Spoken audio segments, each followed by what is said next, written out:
So my name is Richard Yusuff from the British company based in Kaduna, Nigeria, as she has said, and we have been making sci-fi themed short films for the past 2 years. It has been a crazy journey. It's an honor to be speaking at the African Teen Summit. Pardon me, this is my first time speaking, but I think it's awesome. So, how did this whole thing start? About 7 years ago, I and my two brothers just met our cousins for the first time, and we realized that we had this mutual mindset, this mutual thinking towards films. We loved films. We would meet and talk for hours about the films we loved, the ones we hated, the ones we thought were the best ever made. And that went on for a while. And the coincidental stuff was that we used the same decoder, so we always met talking about the same films. So that went on, and we criticized Nigerian films a lot, and that was where the name came from. So we realized that the only way we could see those movies we watched and we loved was to create them. So that was when we took up the mantle to become filmmakers. And from that time, we had nothing to start with. We didn't have a phone, a camera, a laptop, or even a system to be able to carry out some filmmaking stuff. So after some time, my brother was able to get a phone, and we started trying to do what we could do with it. And at that point, we attempted making films, and we don't know that we knew nothing about filmmaking, extremely nothing. It was sad that we knew nothing about filmmaking. So that time, we were inspired by a comedian called Chris Clown, and we started making comedy skits.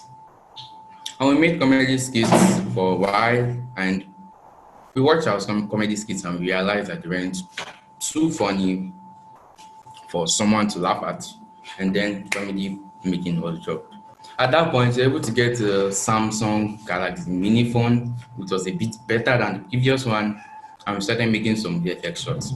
There's a popular application on Android phones that is used to edit videos.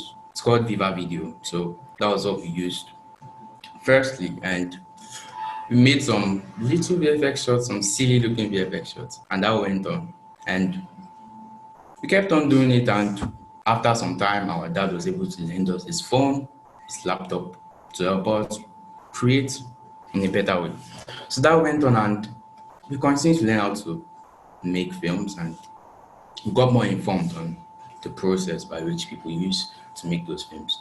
And that went on, and we were able to make a short film called Redemption. It's still on our YouTube page, but now we'll go view it. So we made Redemption, and it was simple. And we made the second short film, the third short film, and last year, 2019, January, we were able to release our biggest sci-fi short film. That short film was worked on for about 6 months, and there were lots of all those you had to pass through. There were lots of stuff that could hinder someone from making those short films, like bad electricity, inadequate equipment to use to better the process of filmmaking. And there were lots of stuff we faced through when we were making that project. We had to reshoot lots of times, and it was really bad. There was a time someone almost broke his head on set. Someone got punched on set when we were making the film, but we just believed something good would come out of it. And the beginning was released in January 2019. And the recognition we imagined wasn't what we saw. We saw something else. But lucky for us, some months later, one of Africa's biggest filmmakers, Kemi Adetiba, saw our work online, and she reached out to us, and she helped us create a fundraising campaign to help us get equipment to be able to make films better. And we got lots of equipment, say a bundle of equipment, and from that time, everything has been a bit smooth for us and better for us. And since then, we never looked back.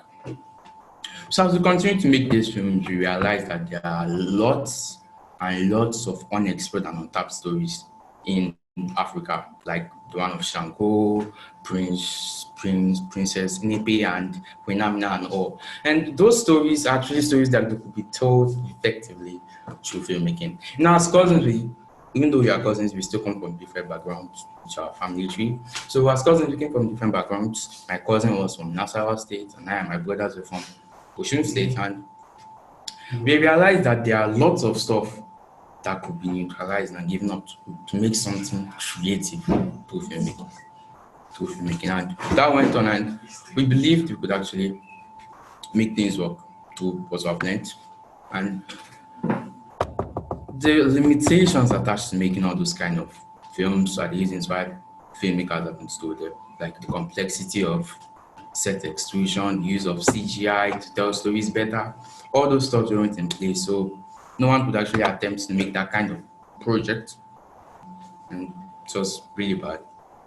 But for us at the British company, we continue to use this arts, and we continue to subtly put that African thing into the work we do, and that's helped us a lot, and it has helped us to build the heritage of our continent, per se, our continent. So the art of visual magic is it's something that we learn, something I learn, and we learned it from YouTube. I've learned it from YouTube because there are little or no schools where they could actually be learned online, and that's really sad.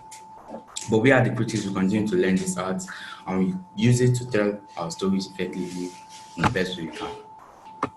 So much respect. This is, once again, I'm Richard Yusuff.